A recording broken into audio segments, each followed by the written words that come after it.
After registering the patient and going through the verification process, you can now proceed with HIV Prep or PEP care pathway.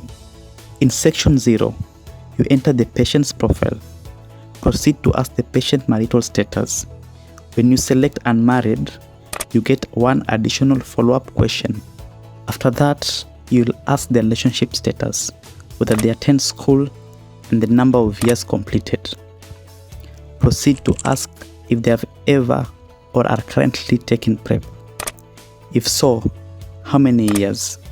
Enter the type of service they are requesting.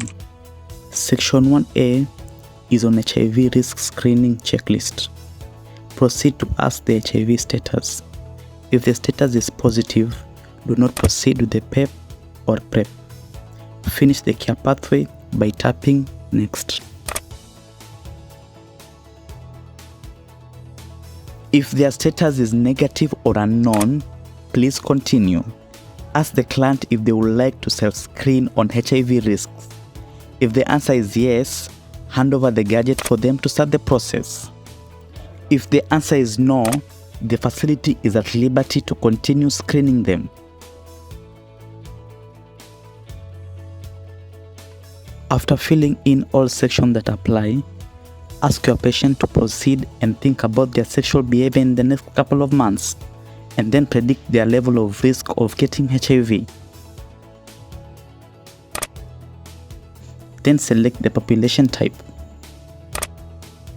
In the next section, please ask the client if in the past 72 hours they have ever experienced any of the following with someone who might be living with HIV or whose HIV status is unknown.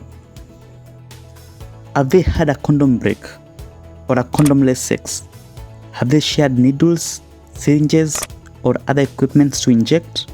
Have they had an accidental needle stick? Are they victims of sexual assault or any other high or material exposure? And if so, kindly let them specify. Based on the information received, you can now assess and determine the client's candidacy. If they are not a candidate for either PrEP or PEP, please clarify why. If they are a candidate for PEP or PrEP, please continue. For PEP or PrEP follow-up, check for any severe side effects of PrEP or PEP usage. For PEP initiation or screening, check if the client has a history of liver disease, kidney disease, diabetes, or hypertension.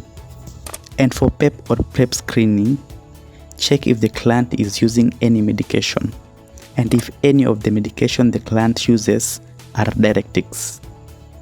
Then proceed to ask if the client has any of the symptoms of acute HIV infections listed below. Then you can continue to screen for STIs. Select all symptoms they may have experienced in the last 7 days. If you select any of the boxes, the client has a symptom of STI. Refer them to a nearby clinic and follow up to make sure that they get the service they need. We now get to section 3, informed consent stage. Based on the information received, you may see a follow-up instruction below. Inform the client of the assessment and seek their consent to refer them to a nearby clinic. If they say no, proceed to ask why they are not interested in the study and select all that applies. Lastly, take a picture of the referral form, and you can also add a comment or observation from the client's visit. If they say yes, get their consent to participate in the study. And if they agree, tick all the boxes on adherence and side effect counseling. Then you can move to the next section, HIV testing. Read the instruction for RDT, then select the RDT brand and proceed to test. After waiting for the expected time, select the results. Take a photo of the test, make sure you have good lighting and the client's initials are on the RDT. If the client tests positive, do not give PrEP or PEP. Contact the remote clinician and refer the client to a nearby health facility for confirmatory testing. If the client tests negative, select the type of PrEP or PEP dispensed and the number of tablets. Proceed to take a picture of the product in good lighting and make sure that the client's initials are on the product. After dispensing, select the next appointment date. If the results cannot be determined, you have an option to redo the test. If the client has purchased any other services and you are not using our POS system, indicate the cost of the item. Lastly, proceed to the referral section.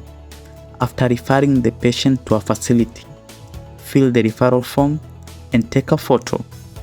You can add any other comments or observation you have.